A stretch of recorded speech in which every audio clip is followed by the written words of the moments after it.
Obviously, it's a concern for all women. All women face the problem of forced childbearing and forced sterilization and limited access to contraception. What do you mean by forced childbearing? By being forced to carry to term an unwanted pregnancy. That is forced childbearing. What do you mean by forced sterilization? Now, many parts of this country, women are sterilized, mostly poor women and minority women. When they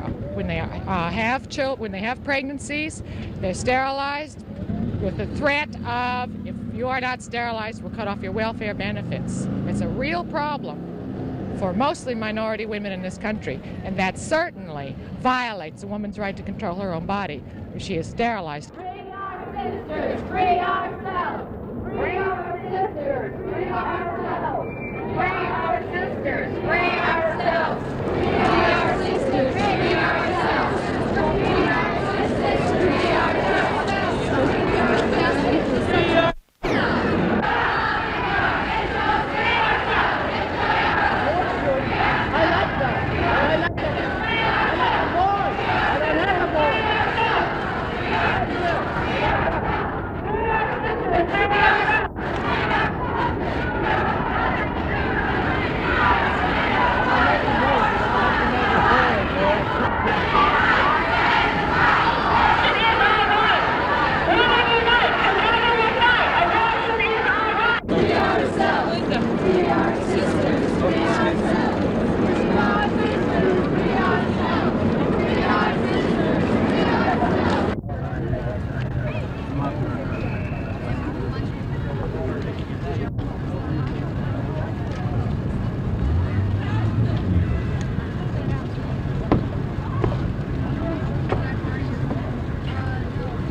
Do you think that your demands might in any way infringe on what some people would consider a moral code that's standardized in this country, a moral code that life is paramount? I think our demands are saying that moral codes and theological issues have no business in the law books. If, people think if some people's religious credos make them think that abortion is murder or whatever they want to call it, fine. That is not my opinion. That is not my credo. I don't want their theological viewpoints on the law books forcing me to live that way.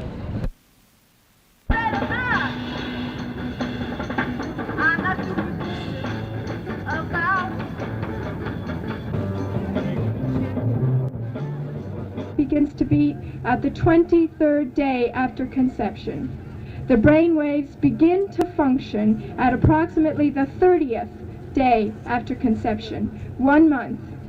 And yet we see under the California state law now abortions are legal through the 5th month in California, the 6th month in New York, and through the time of birth in Canada. You start to wonder about people's value of life. You can see the ribs forming. The dark area is the liver. Ladies and gentlemen, the heart in this little infant is beating. It began beating at the 23rd day after conception. I take this figure again from Langman's medical embryology text, lest you think I got it from some Catholic who's trying to make things look good.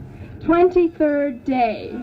Many women don't even know that they're pregnant at this time, and yet the heart is beating. And I would have you think then, recently we've had a great deal of information come forth about death, because especially with connection to transplants, because we know that we may not say take a person's heart unless we can make sure that that person is dead. And what are the criterion that we're using for death? Absence of heartbeat, absence of brain waves. And so somehow you would think that the presence of heartbeat, the presence of brain waves, would in some way influence what our definition of humanness was. Now, can you tell me that this is right? Legal abortions between 1920 and 1936, and had considerable deaths from these legal abortions, passed a good, strict abortion law to stop this sort of thing, and you know what happened? The deaths from the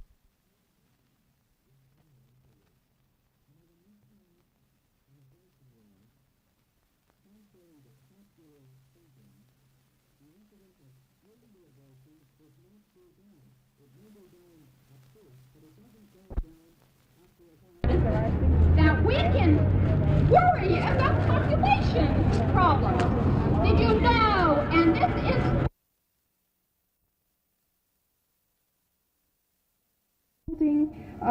the unborn child, that growth and differentiation. And yet, isn't that what each one of us are still doing?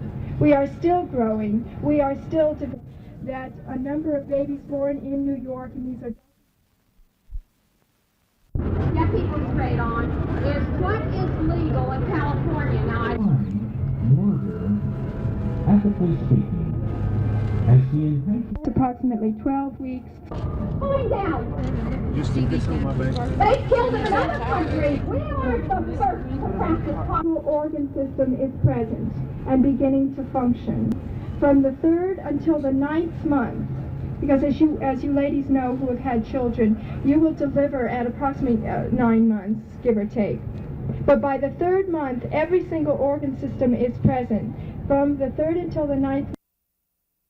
The anti-abortion sponsors of this rally say their ranks are swelling by leaps and bounds as the so-called silent majority of American women become more aware of the immorality and the dangers of recently relaxed abortion laws. They say the ultimate answer is a continuing educational campaign about the reverence for life, which is the answer not only to the abortion problem, but to many of the other problems that confront our society. Ben Williams reporting for Eyewitness News from Union Square.